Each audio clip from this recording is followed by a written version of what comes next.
Hi, students, let's get started with the subject Hindi Sparsh 2, chapter 8 बड़े भाई साहब। प्रेमचंद 1880 से 1936। 31 जुलाई 1880 को बनारस के करीब लम्ही गांव में जन्मे धनपत राय ने उर्दू में नवाब राय और हिंदी में प्रेमचंद नाम से लेखन कार्य किया। निजी व्यवहार और पत्राचार धनपत राय नाम से ही करते रहे। उर्दू में प्रकाशित पहला कहानी संग्रह सोजेवतन अंग्रेज सरकार ने जब्त कर लिया। आजीविका के लिए स्कूल मास्टरी, इंस्पेक्टरी, मैनेजरी करने के अलावा इन्होंने हंस, माधुरी जैसी प्रमुख पत्रिकाओं का संपादन भी किया। कुछ समय बम्बई, मुंबई की फिल्म नगरी में भी बिताया, लेकिन वह उन्हें रास नहीं आई।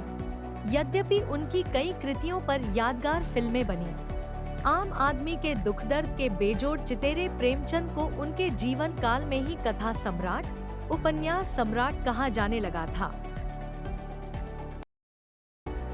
उन्होंने हिंदी कथा लेखन की परिपाटी पूरी तरह बदल डाली थी। अपनी रचनाओं में उन्होंने उन लोगों को प्रमुख पात्र बनाकर साहित्य में जगह दी जिन्हें जीवन और जगत में केवल प्रताड़ना और लांछन ही मिले थे। 8 अक्टूबर 1936 में उनका देहावसान हुआ। प्रेमचंद ने जितनी भी कहानियां लिखीं, वे सब मानसरोवर शीर्षक से 8 खंडों में संकलित हैं।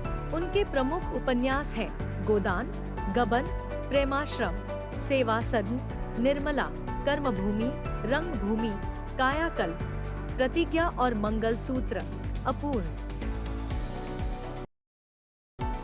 पाठ एक उदास स्माइली। मेरे भाई साहब मुझसे 5 साल बड़े, लेकिन केवल 3 दर्जे आगे। उन्होंने भी उसी उम्र में पढ़ना शुरू किया था जब मैंने शुरू किया, लेकिन तालीम जैसे महत्व के मामले में वह जल्दबाजी से काम लेना पसंद ना करते थे। इस भवन की बुनियाद बहुत मजबूत डालना चाहते थे जिस पर आलीशान महल बन सके। 1 साल का काम 2 साल में करते थे। कभी कभी 3 साल भी लग जाते थे। बुनियाद ही पुख्ता न हो तो मकान कैसे पायेदार बने।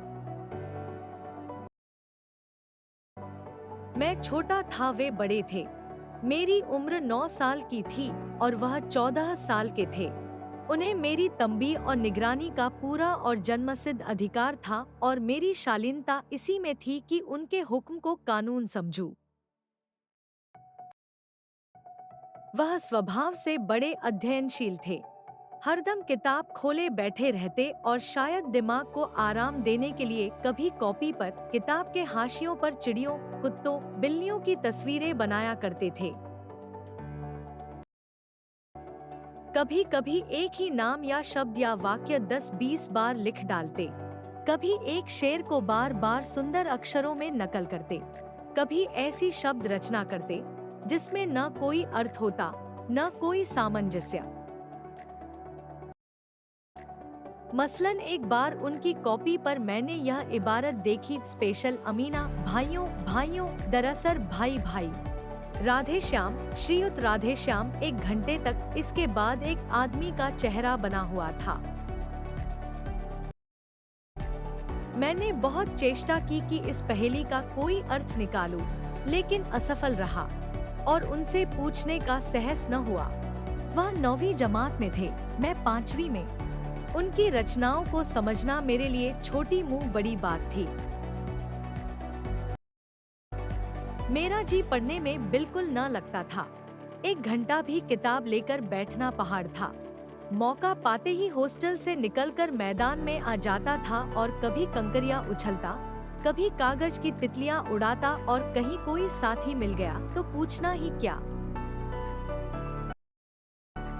कभी 4 दीवारी पर चढ़कर नीचे कूद रहे हैं, कभी फाटक पर सवार उसे आगे पीछे चलाते हुए मोटरकार का आनंद उठा रहे हैं। लेकिन कमरे में आते ही भाई साहब का वह रुद्र रूप देखकर प्राण सूख जाते। उनका पहला सवाल यह होता, कहाँ थे? हमेशा यही सवाल इसी ध्वनि में हमेशा पूछा जाता और इसका जवाब मेरे पास केवल मौन था। न जाने मेरे मुंह से यह बात क्यों नहीं निकलती कि जरा बाहर खेल रहा था। मेरा मौन कह देता था कि मुझे मेरा अपराध स्वीकार है और भाई साहब के लिए उसके सिवा और कोई इलाज न था कि स्नेह और रोष के मिले हुए शब्दों में मेरा सत्कार करे। इस तरह अंग्रेजी पढ़ोगे तो जिंदगी भर पढ़ते रहोगे और एक हर्फ न आएगा। अंग्रेजी पढ़ना कोई हंसी खेल नहीं है कि जो चाहे पढ़ ले। नहीं, ऐरा गैरा नत्थु खैरा सभी अंग्रेजी के विद्वान हो जाते।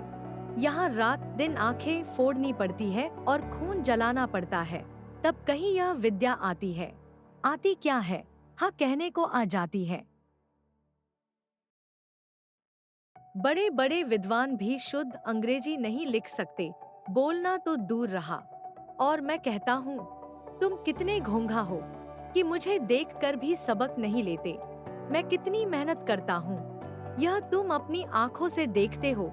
अगर नहीं देखते तो यह तुम्हारी आँखों का कसूर है, तुम्हारी बुद्धि का कसूर है। इतने मेले तमाशे होते हैं, मुझे तुमने कभी देखने जाते देखा है?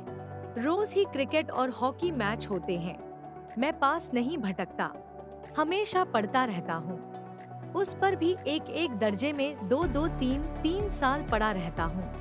फिर भी तुम कैसे आशा करते हो कि तुम यूं खेल कूद में वक्त गवाकर पास हो जाओगे? मुझे तो 2 ही 3 साल लगते हैं, तुम उम्र भर इसी दर्जे में पड़े सड़ते रहोगे। अगर तुमने इस तरह उम्र गंवानी है तो बेहतर है घर चले जाओ और मजे से गुल्ली डंडा खेलो। दादा की गाढ़ी कमाई के रुपयों को क्यों खराब करते हो? मैं यह लताड़ सुनकर आंसू बहाने लगता। जवाब ही क्या था? अपराध तो मैंने किया, लताड़ कौन सहे? भाई साहब उपदेश की कला में निपुण थे। ऐसी ऐसी लगती बातें कहते, ऐसे ऐसे सूक्तिबाण चलाते कि मेरे जिगर के टुकड़े हो जाते और हिम्मत टूट जाती। इस तरह जान तोड़कर मेहनत करने की शक्ति मैं अपने में ना पाता था और उस निराशा में जरा देर के लिए मैं सोचने लगता, क्यों ना घर चला जाओ। जो काम मेरे बूते के बाहर है उसमें हाथ डालकर क्यों अपनी जिंदगी खराब करूं। मुझे अपना मूर्ख रहना मंजूर था, लेकिन उतनी मेहनत से मुझे तो चक्कर आ जाता था। लेकिन घंटे 2 घंटे के बाद निराशा के बादल फट जाते और मैं इरादा करता कि आगे से खूब जी लगाकर पढ़ूंगा। चटपट एक टाइम टेबल बना डालता। बिना पहले से नक्शा बनाए, बिना कोई स्कीम तैयार किए काम कैसे शुरू करूं। टाइम टेबल में खेल कूद की मत बिल्कुल उड़ जाती। प्रातः काल 6 बजे उठना, मुंह हाथ धो नाश्ता कर पढ़ने बैठ जाना। 6 से 8 तक अंग्रेजी, 8 से 9 तक हिसाब, 9 से 9:30 तक इतिहास, फिर भोजन और स्कूल। 3:30 बजे स्कूल से वापस होकर आधा घंटा आराम, 4 से 5 तक भूगोल, 5 से 6 तक ग्रामर, आधा घंटा हॉस्टल के सामने ही टहलना, 6:30 से 7 तक अंग्रेजी कंपोजिशन, फिर भोजन करके 8 से 9 तक अनुवाद, 9 से 10 तक हिंदी, 10 से 11 तक विविध विषय, फिर विश्राम। लेकिन टाइम टेबल बना लेना अलग बात है, उस पर अमल करना दूसरी बात। पहले ही दिन उसकी अवहेलना शुरू हो जाती। मैदान की वह सुखद हरियाली, हवा के हल्के हल्के झोंके, फुटबॉल की वह उछल कूद, कबड्डी के वह दाव घाट, वॉलीबॉल की वह तेजी और फुर्ती मुझे अज्ञात और अनिवार्य रूप से खींच ले जाती और वहां जाकर मैं सब कुछ भूल जाता। वह जानलेवा टाइम टेबल, वह आंखफोड़ पुस्तकें, किसी की याद ना रहती और भाई साहब को नसीहत और फजीहत का अवसर मिल जाता। मैं उनके साये से भागता, उनकी आंखों से दूर रहने की चेष्टा करता, कमरे में इस तरह दबे पाव आता कि उन्हें खबर न हो। उनकी नजर मेरी ओर उठी और मेरे प्राण निकले। हमेशा सर पर एक नंगी तलवार सी लटकती मालूम होती। फिर भी मौत और विपत्ति के बीच भी आदमी मोह और माया के बंधन में जकड़ा रहता है। मैं फटकार और घुड़कियां खाकर भी खेलकूद का तिरस्कार न कर सकता था।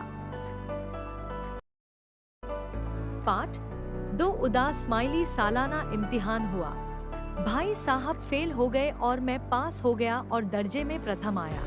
मेरे और उनके बीच केवल 2 साल का अंतर रह गया। जी में आया, भाई साहब को आड़े हाथों लूं। आपकी वह घोर तपस्या कहाँ गई? मुझे देखिए मजे से खेलता भी रहा और दर्जे में अव्वल भी हूँ।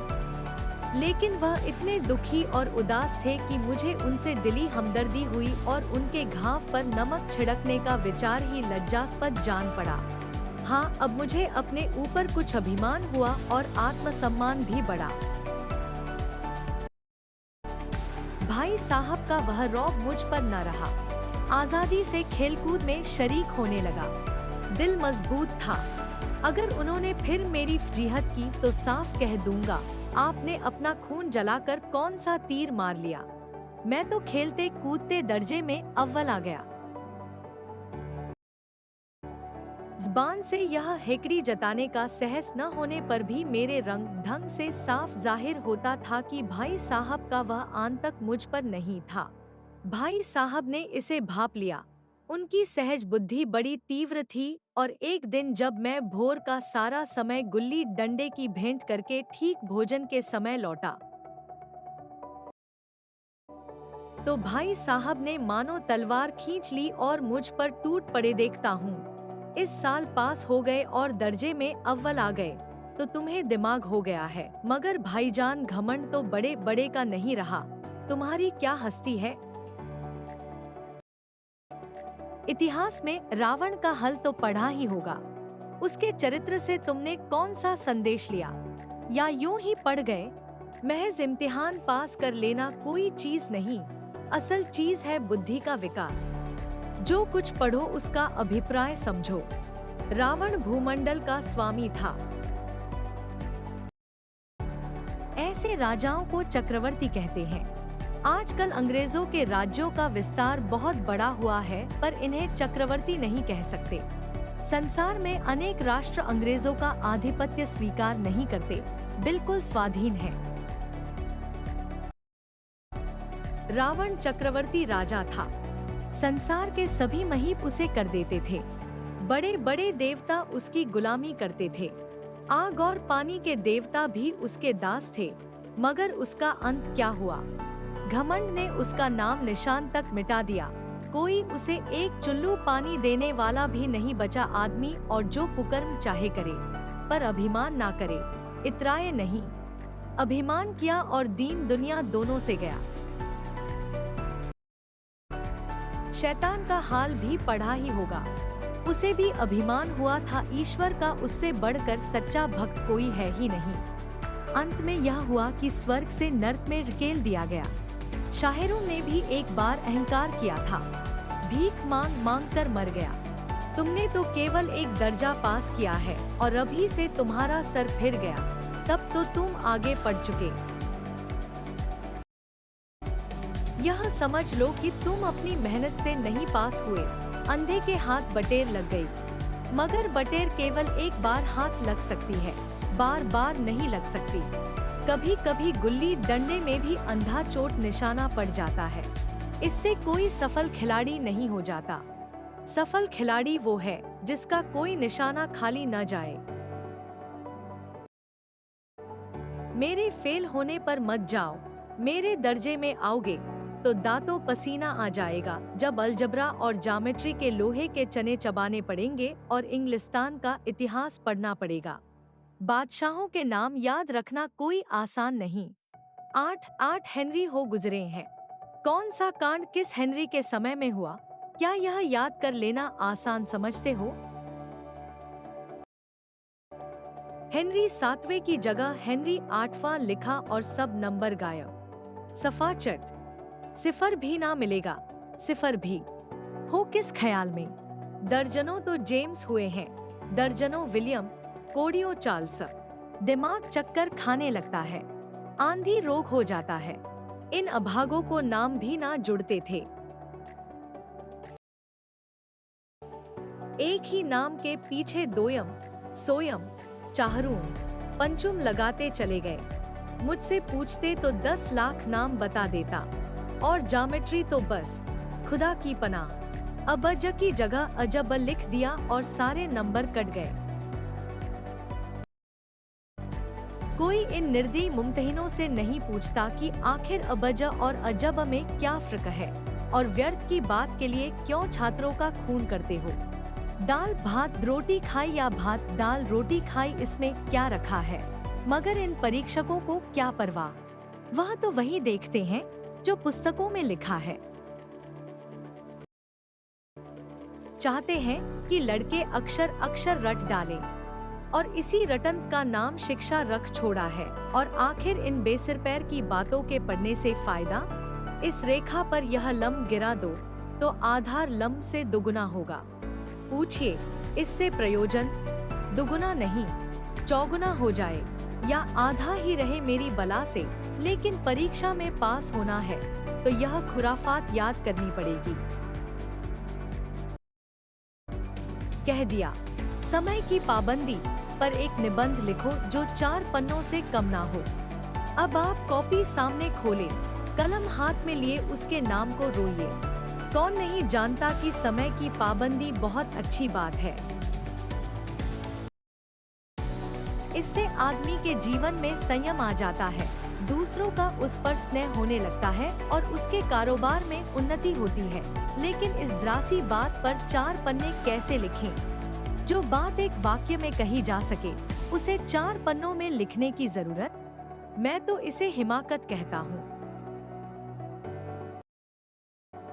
यह तो समय की किफायत नहीं, बल्कि उसका दुरुपयोग है कि व्यर्थ में किसी बात को ठूंस दिया जाए। हम चाहते हैं आदमी को जो कुछ कहना हो चटपट कह दे और अपनी राह ले, मगर नहीं, आपको 4 पन्ने रंगने पड़ेंगे, चाहे जैसे लिखिए, और पन्ने भी पूरे फुलस्के पाकर के। यह छात्रों पर अत्याचार नहीं तो और क्या है। अनर्थ तो यह है कि कहा जाता है कि संक्षेप में लिखो। समय की पाबंदी पर एक निबंध लिखो जो 4 पन्नों से काम ना हो। ठीक, संक्षेप में तो 4 पन्ने हुए, नहीं शायद 100-200 पन्ने लिखवाते। तेज भी दौड़िए और धीरे धीरे भी। है उल्टी बात है या नहीं? बालक भी इतनी सी बात समझ सकता है, लेकिन इन अध्यापकों को इतनी तमीज भी नहीं। उस पर दावा है कि हम अध्यापक हैं। सारे पापड़ बेलने पड़ेंगे और तब आटे दाल का भाव मालूम होगा। इस दर्जे में अव्वल आ गए हो तो जमीन पर पाव नहीं रखते, इसलिए मेरा कहना मानिए। लाख फेल हो गया हूँ, लेकिन तुमसे बड़ा हूँ। संसार का मुझे तुमसे ज्यादा अनुभव है।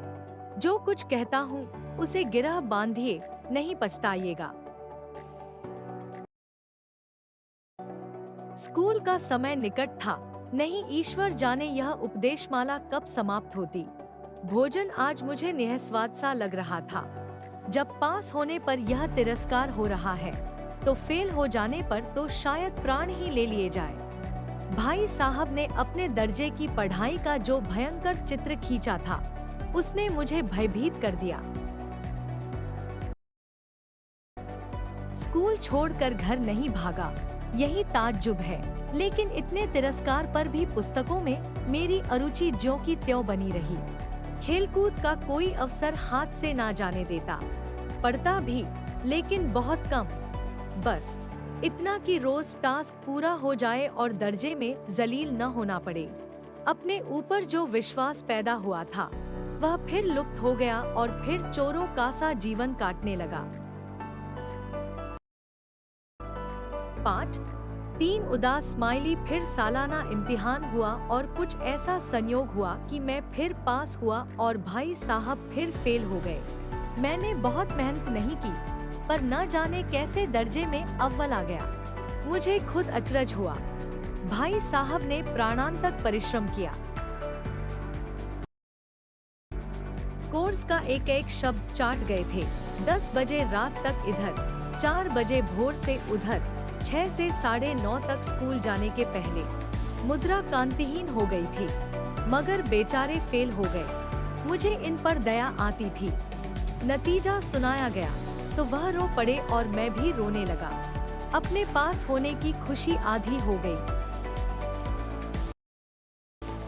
मैं भी फेल हो गया होता तो भाई साहब को इतना दुख न होता, लेकिन विधि की बात कौन टाले। मेरे और भाई साहब के बीच में अब केवल एक दर्जे का और अंतर रह गया। मेरे मन में एक कुटिल भावना उदय हुई कि कहीं भाई साहब एक और साल फेल हो जाए तो मैं उनके बराबर हो जाऊं। फिर वह किस आधार पर मेरी फजीहत कर सकेंगे। लेकिन मैंने इस विचार को अपने मन से बलपूर्वक निकल डाला। आखिर वह मुझे मेरे हित के विचार से ही तो डांटते हैं। मुझे इस वक्त अप्रिय लगता है अवश्य, मगर यह शायद उनके उपदेशों का असर है कि मैं दनादन पास हो जाता हूँ और इतने अच्छे नंबरों से। अब भाई साहब बहुत कुछ नरम पड़ गए थे। कई बार मुझे डांटने का अवसर पाकर भी उन्होंने धीरज से काम लिया। शायद वे खुद समझने लगे थे कि मुझे डांटने का अधिकार उन्हें नहीं रहा, या रहा भी तो बहुत कम। मेरी स्वच्छंदता भी बढ़ी। मैं उनकी सहिष्णुता का अनुचित लाभ उठाने लगा। मुझे कुछ ऐसी धारणा हुई कि मैं पास ही हो जाऊंगा, पढ़ूं या ना पढ़ूं, मेरी तकदीर बलवान है। इसलिए भाई साहब के डर से जो थोड़ा बहुत पढ़ लिया करता था वह भी बंद हुआ। मुझे कनकोए उड़ाने का नया शौक पैदा हो गया था और अब सारा समय पतंगबाजी की ही भेंट होता था। फिर भी मैं भाई साहब का अदब करता था और उनकी नजर बचाकर कनकोए उड़ाता था। मांझा देना, कन्ने बांधना, पतंग टूर्नामेंट की तैयारियां आदि समस्याएं सब गुप्त रूप से हल की जाती थी। मैं भाई साहब को यह संदेह नहीं होने देना चाहता था कि उनका सम्मान और लिहाज मेरी नजरों में कम हो गया है। एक दिन संध्या समय हॉस्टल से दूर मैं एक कनकौआ लूटने बेतहाशा दौड़ा जा रहा था। आंखें आसमान की ओर थी और मन उस आकाशगामी पथिक की ओर जो मंद गति से झूमता पतन की ओर चला जा रहा था। मानो कोई आत्मा स्वर्ग से निकलकर विरक्त मन से नए संस्करण ग्रहण करने जा रही हो। बालकों की पूरी सेना लगे और झाड़दार बांस लिए इनका स्वागत करने को दौड़ी आ रही थी। किसी को अपने आगे पीछे की खबर ना थी। सभी मनो उस पतंग के साथ ही आकाश में उड़ रहे थे, जहां सब कुछ समतल है, न मोटरकारें हैं, न ट्राम, न गाड़ियां। सहसा भाई साहब से मेरी मुठभेड़ हो गई, जो शायद बाजार से लौट रहे थे।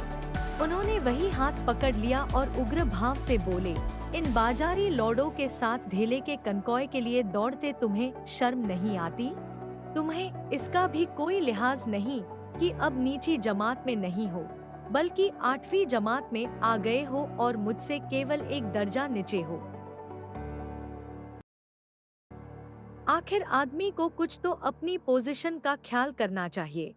एक जमाना था कि लोग 8वां दर्जा पास करके नायब तहसीलदार हो जाते थे। मैं कितने ही मिडिलचियों को जानता हूँ जो आज अव्वल दर्जे के मैजिस्ट्रेट या सुपरिटेंडेंट हैं। कितने ही 8वीं जमात वाले हमारे लीडर या समाचार पत्रों के संपादक हैं। बड़े बड़े विद्वान उनकी मातहती में काम करते हैं और तुम उसी 8वें दर्जे में आकर बाजारी लौंडों के साथ कनकौए के लिए दौड़ रहे हो। मुझे तुम्हारी इस कम अक्ली पर दुहक होता है। तुम झीन हो, इसमें शक नहीं, लेकिन यह जहन किस काम का जो हमारे आत्मगौरव की हत्या कर डाले। तुम अपने दिल में समझते होंगे मैं भाई साहब से महज एक दर्जा नीचे हूँ और अब उन्हें मुझे कुछ कहने का हक नहीं है, लेकिन यह तुम्हारी गलती है। मैं तुमसे 5 साल बड़ा हूँ और चाहे आज तुम मेरी जमात में आ जाओ और परीक्षकों का यही हाल है, तो निःसंदेह अगले साल तुम मेरे समकक्ष हो जाओगे और शायद 1 साल बाद मुझसे आगे भी निकल जाओ। लेकिन मुझ में और तुम में जो 5 साल का अंतर है उसे तुम क्या खुदा भी नहीं मिटा सकता। मैं तुमसे 5 साल बड़ा हूँ और हमेशा रहूंगा। मुझे दुनिया का और जिंदगी का जो तजुर्बा है तुम उसकी बराबरी नहीं कर सकते, चाहे तुम में और डी फील और डी लिट ही क्यों न हो जाओ। समझ किताबें पढ़ने से नहीं आती, दुनिया देखने से आती है। हमारी अम्मा ने कोई दर्जा नहीं पास किया और दादा भी शायद 5वीं 6ठी जमात से आगे नहीं गए, लेकिन हम दोनों चाहे सारी दुनिया की विद्या पढ़ लें, अम्मा और दादा को हमें समझने और सुधरने का अधिकार हमेशा रहेगा। केवल इसलिए नहीं कि वे हमारे जन्मदाता हैं, बल्कि इसलिए कि उन्हें दुनिया का हमसे ज्यादा तजुर्बा है और रहेगा। अमेरिका में किस तरह की राज व्यवस्था है और 8वें हेनरी ने कितने ब्याह किए और आकाश में कितने नक्षत्र हैं, यह बातें चाहे उन्हें ना मालूम हो, लेकिन हजारों ऐसी बातें हैं जिनका ज्ञान उन्हें हमसे और तुमसे ज्यादा है। दैव न करे आज मैं बीमार हो जाऊं तो तुम्हारे हाथ पांव फूल जाएंगे। दादा को तार देने के सिवा तुम्हें और कुछ न सूझेगा, लेकिन तुम्हारी जगह दादा हो तो किसी को तार ना दे, न घबराएं, न बदहवास हो। पहले खुद मरज पहचान कर इलाज करेंगे, उसमें सफल न हुए तो किसी डॉक्टर को बुलाएंगे। बीमारी तो खैर बड़ी चीज है, हम तुम तो इतना भी नहीं जानते कि महीने भर का खर्च महीना भर कैसे चले। जो कुछ दादा भेजते हैं उसे हम 20-22 तक खर्च कर डालते हैं और फिर पैसे पैसे को मोहताज हो जाते हैं। नाश्ता बंद हो जाता है, धोबी और नाई से मुंह चुराने लगते हैं। लेकिन जितना आज हम और तुम खर्च कर रहे हैं उसके आधे में दादा ने अपनी उम्र का बड़ा भाग इज्जत और नेकनामी के साथ निभाया है और कुटुंब का पालन किया है, जिसमें सब मिलाकर 9 आदमी थे। अपने हेडमास्टर साहब ही को देखो, एमए है कि नहीं, और यहाँ के एमए नहीं, ऑक्सफोर्ड के। 1000 रुपए पते हैं, लेकिन उनके घर का इंतजाम कौन करता है? उनकी बूढ़ी माँ। हेडमास्टर साहब की डिग्री यहाँ बेकार हो गई। पहले खुद घर का इंतजाम करते थे, खर्च पूरा न पड़ता था, कर्जदार रहते थे। जब से उनकी माताजी ने प्रबंध अपने हाथ में लिया है, जैसे घर में लक्ष्मी आ गई है। तो भाई जान, यह गरूर दिल से निकल डालो कि तुम मेरे समीप आ गए हो और अब स्वतंत्र हो। मेरे देखते तुम बेरा न चलने पाओगे। अगर तुम यो न मानोगे तो मैं थप्पड़ दिखाकर इसका प्रयोग भी कर सकता हूँ। मैं जानता हूँ तुम्हें मेरी बातें जहर लग रही होगी। मैं उनकी इस नई युक्ति से नतमस्तक हो गया। मुझे आज सचमुच अपनी लघुता का अनुभव हुआ और भाई साहब के प्रति मेरे मन में और श्रद्धा उत्पन्न हुई। मैंने सजल आंखों से कहा, हरगिज नहीं, आप जो कुछ फरमा रहे हैं वह बिल्कुल सच है और आपको उसके कहने का अधिकार है। भाई साहब ने मुझे गले लगा लिया और बोले, मैं कनकोए उड़ने से मना नहीं करता, मेरा भी जी ललचाता है, लेकिन करूँ क्या? खुद बेराह चलूं तो तुम्हारी रक्षा कैसे करूं? यह कर्तव्य भी तो मेरे सर है। संयोग से उसी वक्त एक कटा हुआ कनकौआ मेरे ऊपर से गुजरा। उसकी डोर लटक रही थी। लड़कों का एक गोल पीछे पीछे दौड़ा चला आता था। भाई साहब लंबे हैं ही, उछलकर उसकी डोर पकड़ ली और बेतहाशा हॉस्टल की ओर दौड़े। मैं पीछे पीछे दौड़ रहा था। Thanks for watching.